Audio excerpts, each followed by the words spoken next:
Traditional businesses have been an integral part of Indian economy. Generations have been part of joining traditional businesses started by their ancestors, and energetic and dynamic youngsters carry forward the baton of traditional businesses from their elders. One such young and dynamic businessman is Mr. Manoj Ramkrishna Dumre. Mr. Manoj Dumre belonged to a family of farmers. He did his initial schooling from Marathi medium in his native place. Some of his family members resided in Kalyan, where they were working and also did part-time business of a kirana shop. In the year 1974, Mr. Manoj Dumre's father and uncle left their job and got completely involved in the development of the kirana business. They were earning good profits from this business, but were short of good workforce. So, to help his family business, Mr. Manoj Dumre discontinued his studies and joined the business. In 1981, Mr. Dumre got completely involved in the kirana business. 1985 में मुझे एक opportunity मिली individual business संभालने की। Family का business था, लेकिन एक अलग से एक शॉप मुझे संभालने को मिला। गणेश प्रोविजन स्टोर्स करके कल्याण, इसमें ही वो शॉप था, छोटा सा। स्टार्ट्स मेरी एक आदमी से हो गई।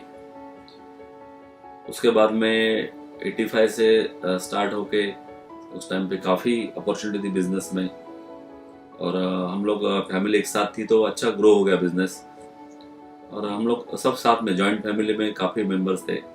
लेकिन आखिर 1998 में और एक अपॉर्चुनिटी मिली कि टोटली मेरा business 100%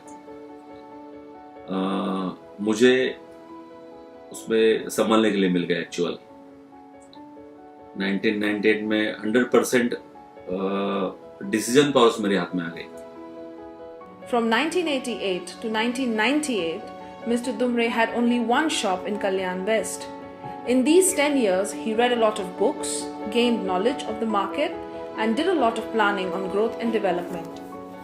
In 2001, Mr. Dumre started Ramkrishna Enterprises and entered into the business of wholesale trading, as he wanted to do something bigger than just operating a kirana store. Experience तो काफ़ी था, लेकिन कहीं ना कहीं जो मेरे पास मेरे वैल्यूज थे उसके ऊपर सक्सेस होने के 100% मुझे कॉन्फिडेंस था। और 2001 में मैंने काफ़ी कम कैपिटल में मैंने वो बिजनेस स्टार्ट किया। और उसमें उस टाइम पे करीबन 30 से 40 एम्प्लॉय मेरे पास वर्क करते थे। और उसमें मैंने 2-3 और ट्रेडिशनल किराना शॉप मैंने ओपन कर दिए। काफ़ी अच्छे लोगों को, अच्छे एम्प्लॉयज़ को, अच्छे की पर्सन्स को मैंने एक साथ जोड़ लिया। Then, in the year 2006, Mr. Manoj Dumre began facing competition from global players.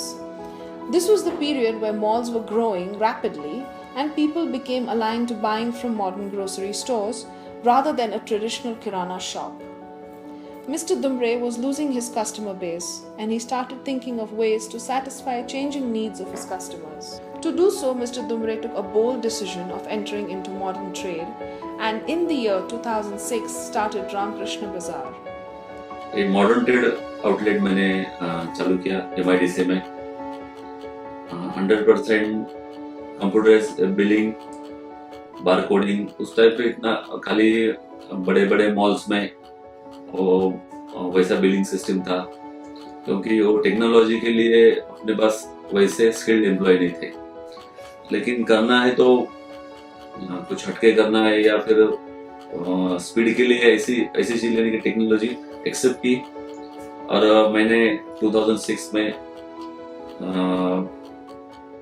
Computerised billing और बारकोडिंग के साथ में और 4,500 SKU के साथ में मैंने वो बिजनेस मेरा स्टार्ट किया। एक साल काफ़ी दिक्कतें आई, काफ़ी उसमें चैलेंजेस आए, काफ़ी प्रॉब्लम्स में मैंने ओवर किया।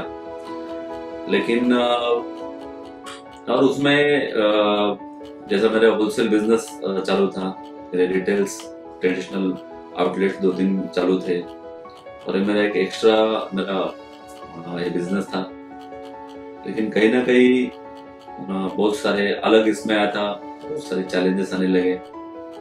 In just 2 years, Mr. Dumre began questioning his decision to enter into modern trade. He had decided to hand over his business when his friend Mr. Vipin Pote recommended his name to Smart Training and Consultancy Services. At first, Mr. Dumre was reluctant to invest any money in training as his business was not doing so well. But after thinking for 2 days, Mr. Dumre decided that he should go ahead with this training and learn new ways of modern business. He agreed to come for an introductory session where he first met Mr. Santosh Nair. संतोष नायर जी से मिला और उस time पे एक एहसास आ गया, एक first meeting में एक कॉन्फिडेंस आ गया कि यहाँ से एक नया मोड़ जिंदगी लेने वाली है। गुरुकुल मेरा 2009 में स्टार्ट हो गया, 2011 में वो खत्म हो गया। इस बीच में मैंने और 2 आउटलेट्स चालू कर दिए, मतलब बात थी वो बिजनेस बंद करने की, क्लोज करने की, और उसी 2 साल में मैंने और 2 आउटलेट्स चालू कर दिए बहुत सारे कॉन्फिडेंस के साथ। Mr. Dumre was so impressed with the session that he soon joined the course of Entrepreneur Gurukul in the year 2009. In Gurukul, he learned a lot of strategies and started implementing them in his business. He went by the philosophy of completely surrendering to the world of Gurukul. तो फिर 100% मैंने उसमें surrender करने का मैंने ठान ली। 100% उस काम में जो मैं वर्क कर रहा हूँ, जो मैं सीख रहा हूँ सर से, गुरुकुल में से जो मुझे ज्ञान मिल रहा है उसमें, अभी मेरी बात, मैंने वो बात पता चल गई थी कि कहीं ना कहीं अगर मेरी बात उसमें कुछ रखूँ, कुछ मैं उसका कंपैरिजन करूँ कि ये बात सही है, ये बात सही नहीं है, तो पता चल गया इसमें से फिर कहीं ना कहीं कन्फ्यूजन की बात थी और मैंने 100% सरेंडर हो गया। जो भी सीख रहा हूँ, जो भी पढ़ रहा हूँ, जो भी मुझे नया पता चल रहा है, जो भी नॉलेज मिल रहा है, वो हर एक बात में 100% उसमें उतरने का सिर्फ प्रयास नहीं किया, तो मैंने उसमें 100% वही किया जो मैंने वहाँ से सीखा। मैंने मेरा विजन मिशन बनाया, मैंने मेरा मैनिफेस्टो बनाया, मैंने स्ट्रैटेजिक बनाई, ये अपॉइंट किया। उसी टाइम पे मैंने मेरे गाड़ी में, बहुत छोटी बात है लेकिन करना चाहूँगा कि कहीं ना कहीं बात पता चल गई थी कि मैंने ड्राइवर भी अपॉइंट कर दिया, क्योंकि इतना उसके लिए इतना वर्क नहीं था। फिर भी मुझे वो बात लगा कि अगर सरेंडर होना है तो 100% होना है जो भी बात है, और उसमें से जो नतीजा आया वो अनबिलीवेबल था। During Gurukul, he understood his vision, purpose, and also prepared his strategy to grow his business. His dedication towards Gurukul reaped good results for his business and also for his 100% implementation. Mr. Dumre was awarded the best implementer of the 13th batch. But Mr. Dumre thought that to keep this implementation alive in his business and make it a system in his organization, he should keep learning. So he joined Entrepreneur Gurukul again in the year 2011. Till today, Mr. Manoj Dumre focuses a lot on learning and implementation of these learnings in his organization. Vision, being memorized by all employees, has become an integral part of their life. The strategy sheet revised every quarter. All meetings are held in his organization. He also appointed a business coach, a finance coach, HR consultants for his business. He has delegated all activities to his core team of 25 people from various verticals and has been focusing on BHAG of developing 2 crore valuable customers by 2025. Currently, Ramkrishna Group of Companies is a 48 crore company with 250 plus employees working at 8 outlets with a vision to become a huge conglomerate. Mr. Dumre is all set to achieve his yearly target of opening 5 shops and achieve a turnover of 60 crore with his fleet of dedicated employees. Ramkrishna Group of Companies. Anything, anytime, one single prize.